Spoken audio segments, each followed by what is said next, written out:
আপোনালোকো কম নহয়, আপোনালোকক যি বজাই দিয়ে মোকো এনেকুৱা বজাইছে কেতিয়াবা নহয়, ময়ো পানী খাই গৈছোঁ। ময়ো ভুল কথা নকওঁ, আধা টুকুৰা বজাই ইটুকুৰা ৰাখি দিয়ে।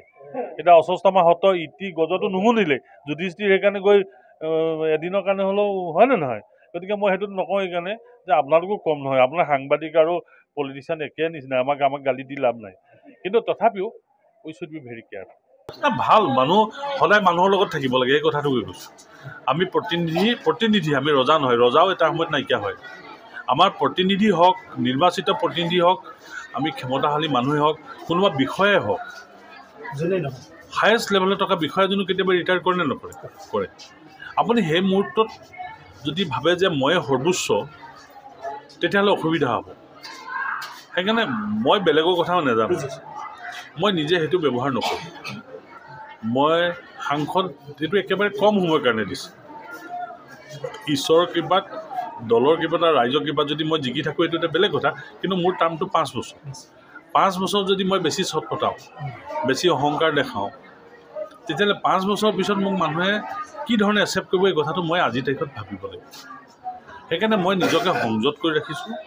আৰু প্ৰতিনিধিৰ কাম হৈছে জনসাধাৰণৰ লগত কথা পতা। যদি মই জনসাধাৰণৰ লগতে কথা পাতিব নোৱাৰোঁ, জনসাধাৰণৰ ইচ্ছা আকাংক্ষাক যদি মই প্ৰতিফলিত কৰিব নোৱাৰোঁ, তেতিয়াহ'লে মই প্ৰতিনিধি হৈ থকাৰ কোনো যুক্তি নাই। এনেকুৱা নেচেচাৰী নহয় যে মই চব কামেই কৰি দিম। এইটো নেচেচাৰী হয়, কিন্তু মানে মই এই শব্দটো ক'ব খুজিছোঁ যে এনেকুৱা নহয় যে মই সকলো কাম কৰি দিব পাৰিম। মোৰ ক্ষমতাও সীমিত, আৰু সীমিত ক্ষমতাৰ ভিতৰত যিখিনি কৰিব পাৰোঁ সেইখিনি কৰিব লাগে। কিন্তু বহুত মানুহে আমাক উচতাইও দিয়ে ডাঙৰ মানুহ বুলি, আৰু আমি তেতিয়া বহুত ডাঙৰ হৈ যাওঁ, অহংকাৰী হৈ যাওঁ। আৰু অহংকাৰ হ'লে কি হয় আপোনালোকে দেখিছে, হাজাৰ হাজাৰ মানুহ ডাঙৰ, কোটি কোটি মানুহ ডাঙৰ মানুহ হৈ তললৈ পৰি আহিলে। হাফ খেলৰ লুডু খেলটো দেখিছে ন?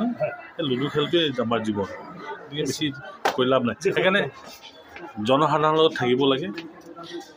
জনসাধাৰণৰ লগত মই ভাবোঁ আমি যিহেতুকে জনসাধাৰণৰ যোগেদি আমি এই জেগাত পাইছোঁ, আৰু চৰকাৰী চাকৰিয়াল এজনো যদি ভাবে তেওঁ দৰমহানো ক'ৰ পৰা পাইছে? তেওঁতো tax collected from the people. তেওঁতো আৰু চৰকাৰে তেওঁলোকৰ কাৰণে এক্সট্ৰা পইচা বনোৱা নাই। তেওঁলোকৰো কেতিয়াবা অহংকাৰ ইমান বেছি হয়, কেতিয়াবা আমাৰো দুখ লাগে। সাধাৰণ মানুহে, সব মানুহে যে সুবিধা বিচাৰি গৈছে এই কথা নহয়, কেতিয়াবা মাত এষাৰো বিচাৰে, এই মাত এষাৰ দিব পাৰে ভাল। মন্ত্ৰী সাংসদ আছে আচলতে মানে ক্ষমতা ৰাখি কৰি বহুত অহংকাৰী হোৱাৰ এটা অভিযোগ উত্থাপন হৈছে নিজৰ ভাষা সংস্কৃতি, কলা সংস্কৃতি। আপুনি বিচৰা বাতৰি পাব কেৱল নিউজ 18 এপত। নিউজ 18 এপ ডাউনলোড কৰিবলৈ স্কেন কৰক এই QR কোড। গুগল প্লে ষ্টৰতো পাব এই নিউজ 18 এপ।